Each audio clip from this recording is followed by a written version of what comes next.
All right, if your team is spending more time finding tasks than actually finishing them, then you do not have a people or a resource problem, you have a workflow problem. The reality is that manual work creates bottlenecks, it delays onboarding and other client success stories, and it drains your profits because your employees and your resources are busy doing data input instead of making more sales, making more ads, getting more leads, all of those profit and revenue driving tasks versus the tasks that actually don't make you money because they are literally profit stops here tasks.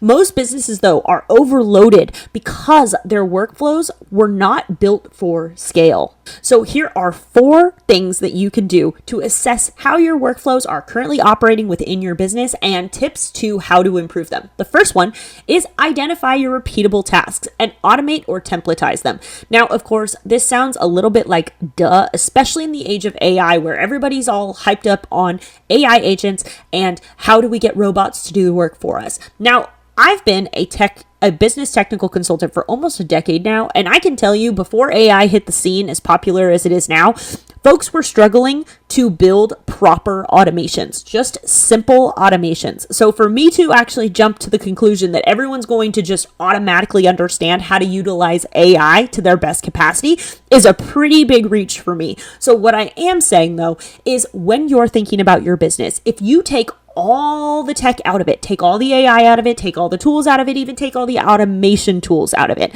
You need a pen and paper and you need to identify what are the manual repetitive tasks that people do regularly. Is it scheduling meetings? Is it invoicing? Is it tracking hours? Is it making sales calls? Is it writing notes about those sales calls?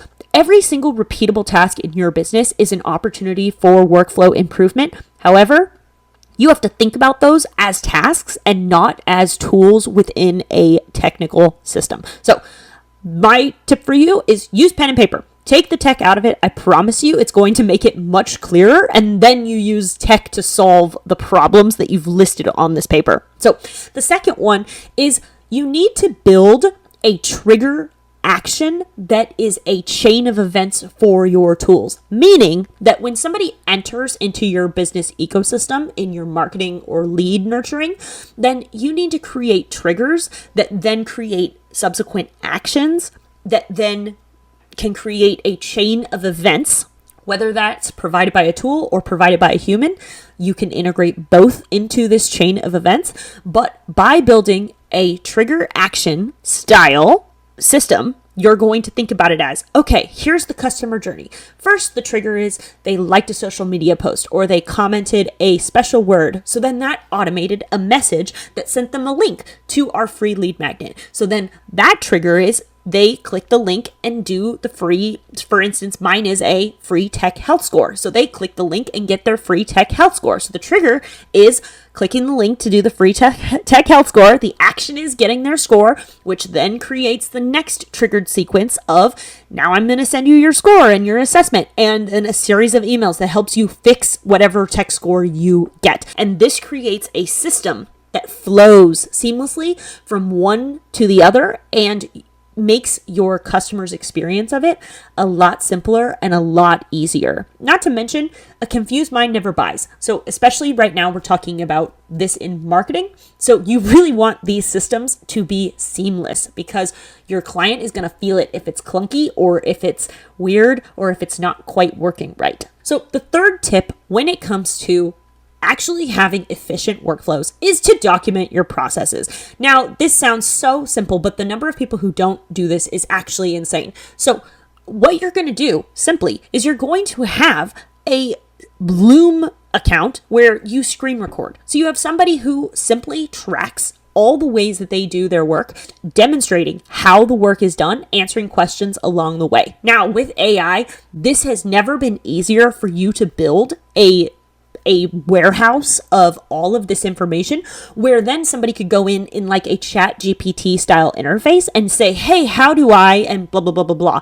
And then it's going to look through all of your documentation and spit out the answer right away. So not only does this eliminate the cost of training, but it also eliminates the stupid question problem, which is people asking the same questions over and over again, or unfortunately asking questions that have already been answered. You're actually not only saving people time and energy in training, because training is a whole thing, but you're also saving your business revenue and resources, because those people are not wasting their time training somebody when an AI agent could actually be giving them the answer that they seek simply by asking somebody who has all of that information. One thing I'm going to recommend is using Notebook LM. If you haven't used it, just go check it out. It's awesome, but it's a way for you to upload data, like a database of information, and then somebody could ask a question about any of the documentation that you give it. And it's not ChatGPT and then it's going to make anything up. It's simply going to use your resources to answer those questions. So the fourth one is you need to test your processes very thoroughly in order to feel confident in them. And I would also do maybe like a monthly check and just make sure that they're operating as expected, because as your business grows and scales, so your automations also do as well. And the number of people that I've helped where they grew their business, but they never changed any of their automations, they never updated any of their workflows, and those became problems. They became bottlenecks later when the business actually tried to truly scale later. So small improvements are going to compound fast. And so it's just a monthly check-in. It's just does this still do exactly what we need it to do? Is there any expansion that we did in our offering or in our service delivery or anything like that that would affect this workflow, and so on and so forth. So simply by just checking in and double checking that your workflows are still as efficient as they were last month, last quarter. You don't have to do it weekly. You don't have to do it daily. It's just something you should be checking in on, because I guarantee you, if I asked you when was the last time you checked in on all of your automations, the answer is probably not recently. So if you want to find out if workflow efficiency is really what's hurting your business growth, and you're ready to capture the chaos and turn it into smooth flow, not only for your internal team, but for your customer as well, then I'm going to show you how to fix your processes through better efficiency simply by you getting your free tech health score. You don't have to talk to me. You just have to answer a series of questions. It'll take you about 5 minutes, and it's going to tell you if workflow efficiency is really what's holding your business back. But there's 4 other pillars that my tech health score assesses. So if it's not workflow efficiency that's actually hurting your business, it might be this next thing. So I'll see you there.